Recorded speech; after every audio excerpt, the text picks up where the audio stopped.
Um, Good morning, and I hope you had a great weekend. It's a Monday morning out here at Lake Fork, and in what are we in now? We're in May. Wow, already we're in May, and I want to do a bit of a fishing report this morning. I'm a little bit a little bit hinky around here because I've got a really hard wind blowing and it's blowing all my stuff around. So you'll have to bear with me while I kind of control the wildness of that. It's blowing my phone around, it's blowing my light around, everything. So anyway, I wanted to just do a quick report on fly fishing on Lake Fork, and I wanted to tell you that we have a new website called Fly Fishing Lake Fork. Fly Fishing Lakefort.com. Flyfishinglakefort.com. Um, Check it out if you would. Leave me a message. Tell me what you think about it. I've joined a new group that will help me kind of run my guiding business a little more efficiently, I hope. Maybe get us some more business, which we really need. It's been a pretty slow spring with all of the wars and the worries about money and all that stuff. I totally get it. If you really want to go and you just don't feel like you have the money to spend, I totally understand that. Contact me and we'll work something out that'll work for you. I'd rather you go fishing, um, even if we just go for a couple of hours, than have you miss out on this the best time of year to be out there. Really, um, the next couple weeks will determine all that stuff. But the weather's been kind of funky. We've the lake normally would have come up to near normal by now, but it's because we normally would have the rain, but the rain's been staying either north of us or south of us. It's almost like it splits when it gets out here to the Lake Fork area, out here to this part of East Texas. It's kind of weird. Last year, of course, it did. In the last couple of years, it did just the opposite, and so we filled the lake back up, and it stayed that way because we were getting a bunch of rain, and it kept us going. Now the predictions are for this summer that we're supposed to have an above average rainfall. I don't know what the hell that means. I mean, it's pretty hard to predict rain in Texas during the summertime. So I would say remain skeptical but hopeful. Um, Lake Fork's doing pretty well right now because it's low, but the grass is starting to show up in a lot of areas, particularly where these creeks have remained low now for several months. The hydrilla and the coontail and a lot of the aquatic vegetation is starting to just grow anyway. Usually, I've always thought that the water needed to be a little bit deeper for it, but it doesn't. It's growing just fine. It's matting everything up pretty good. There's a lot of cover in there for fish, and so I wouldn't hesitate to fish it. Just understand it's going to be a little messy, and it's going to be covering up a lot of little stumps that are under there, hanging your boat up and stuff like that. So be mindful of that when you're fishing it. Fish something that's weedless. And listen, I've got friends of mine over the years that when they're fishing that stuff, and they'll particularly if they're fishing something that snags into that grassy stuff, and they'll pull it out of the boat and they'll slam it on the water to clean it off, and it just pisses me off. I can't stand it. It drives me crazy. As far as I'm concerned, that's like setting off a firecracker in the water if there's a fish nearby. So take your time with it, pull it up, clean it off with your hands. Remember that if there's been a whole new phase of bedding fish move in. The bass are bedding out here again. I don't know how long it'll last. The carp are bedding. The carp are spawning in the shallow water, and it's keeping it really messed up and muddy because they're very, very violent when they do that. Um, Hello, Susan. How are you? Uh, thanks for watching the show. I hope you enjoy it. Um, the gar are up in here shallow, and they're also spawning. They're not. They don't make near as big a mess as the carp do. The carp just take a shallow creek and they just wreck it as far as water clarity. So I wouldn't spend too much in there time in there if you see that.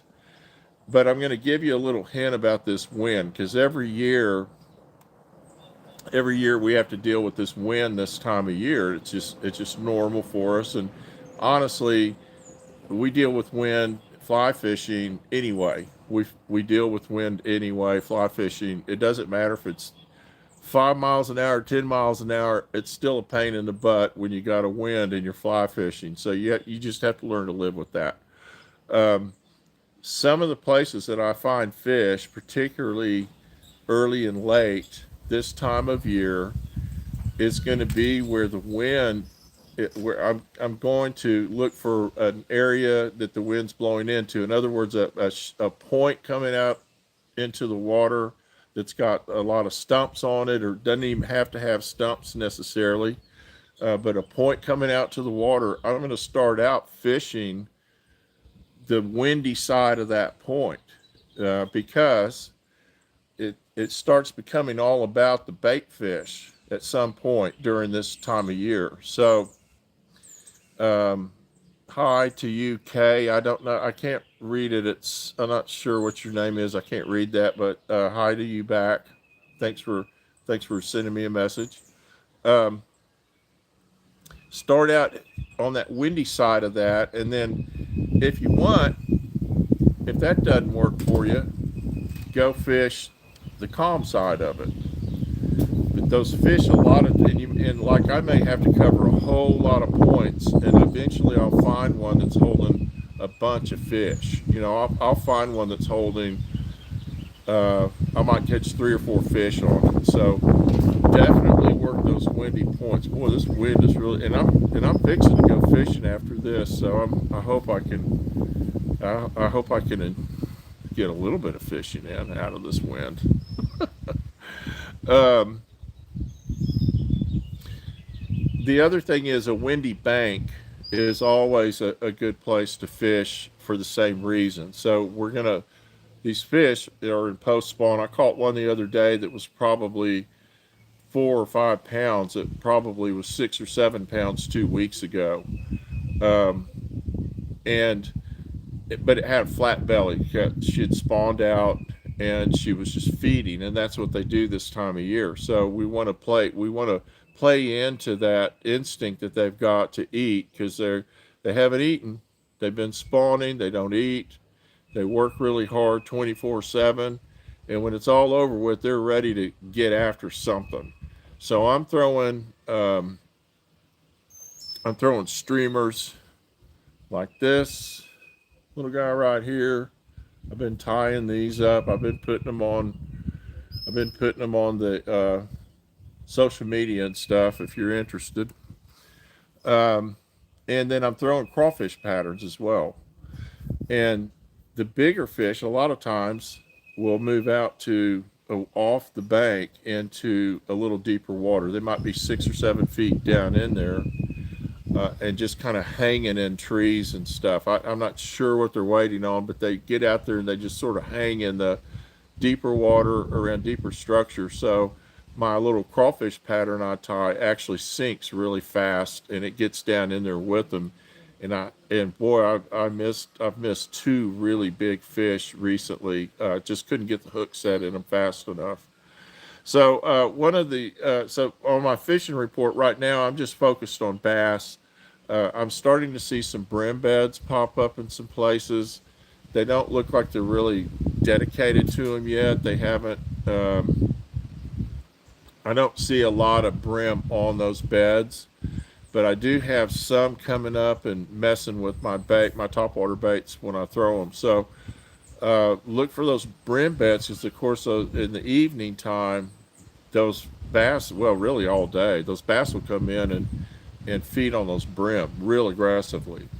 If you're catching brim with your fly rod, it's not unusual that when you're pulling that fish in, you're retrieving that fish, a big old bass will come in and try to steal it from you. They're doing it with our my crappie guys. They're having to fight off big old bass that are trying to steal their crappie when they're reeling them in. So the bass are really aggressive. They're feeding really hard.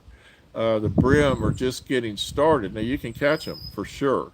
Um, you can certainly catch some brim because they are feeding. So the catfish are going to start spawning right now, and I catch lots of catfish on that fly rod, and I actually have some flies just for that. So in a maybe later in the week, I'll do another video and I'll show you some of that. We'll talk about that technique. The crappie are still pretty much uh, deep. It was a huge spawn this year. They're seeing just big clouds of little baby crappie all over these trees down deep, 18, 20 feet of water. I can see them on my graph when I'm coming in, and I sort of will graph my way in to when I'm finished fishing. And I'm seeing big clouds of fish everywhere, all kinds of scattered fish. So things have really, really changed with the weather. Um, so that's our catfish and our brim and our bass, and that's pretty much what I'm going to focus on today. Now, I wanted to talk a little bit about about this wind and how to teach yourself to fish it, because you if you're going to be a fly fisher person, you have to learn to deal with the wind and how to cast in it and control and you can do it. You'd be surprised how much you can control a fly line in the wind. What I have done for years is when I have a big windy day like this, I'll take my fly rod out and I'll actually practice casting in the wind. And I'm not even trying to get accurate or anything. I'm just trying to learn how to get that line through the wind and I cut it through that wind. So give that a try. Get out there on a day like today in North Texas where it's super windy, wherever you're at. Find you a nice big open area. Take your fly rod out there and practice casting in the wind. Put a little piece of yarn or something on your leader. Don't just leave it, blank. And thank you, Rahu. I'm sorry, I don't want to say your name wrong. Um,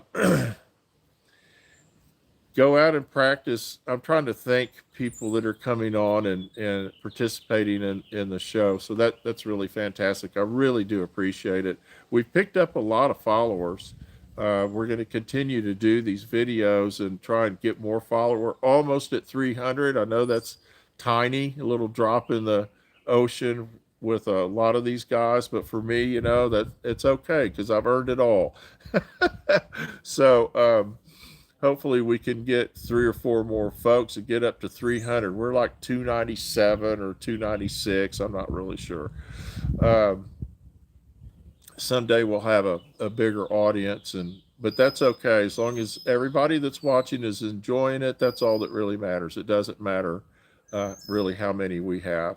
I do appreciate everybody that subscribes and participates and sends me messages and reacts to what I'm saying.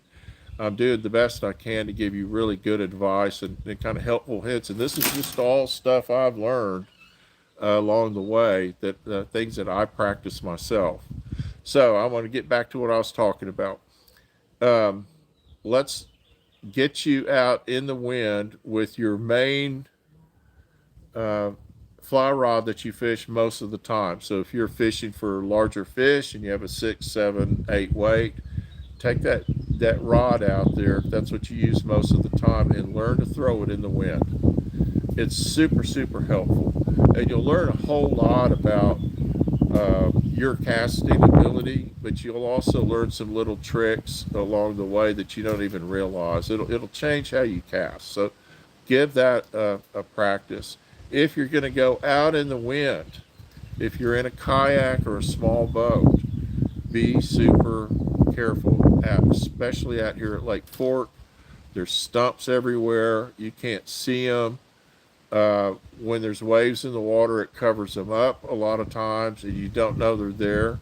And you can get hung. If you've got a flat bottom boat, you can get hung on them. I've had to have people pull me off of them many times. So you want to be really diligent, is what I was, the word I was looking for. And that's like I'll go in with my trolling motor instead of my big motor. And that way, if I get hung on something, I can get off of it. Also, the water, of course, if you're in a real windy part of the lake, then the water itself, the wave action will help you get off of them. So just be mindful of that when you're out. If you're in a kayak, you certainly don't want to have a wave lift you up and set you down wrong on one and flip you over. So just be mindful, be safe, and enjoy yourself. Enjoy your fishing, enjoy the lake, enjoy the weather, enjoy your life. Uh, Man, it flies by fast. It flies by fast. Get out and enjoy every minute of it. I hope you've enjoyed these videos. Please subscribe. Check out our new website, flyfishinglakefort.com. Um, I've got a lot of stuff up on there. It's just went live this week, so I have lots of work to do on it. But hey, I'll keep working it. So thanks a lot. Have a great week. Maybe I'll be back on here soon and we'll shoot another video. Tight lines.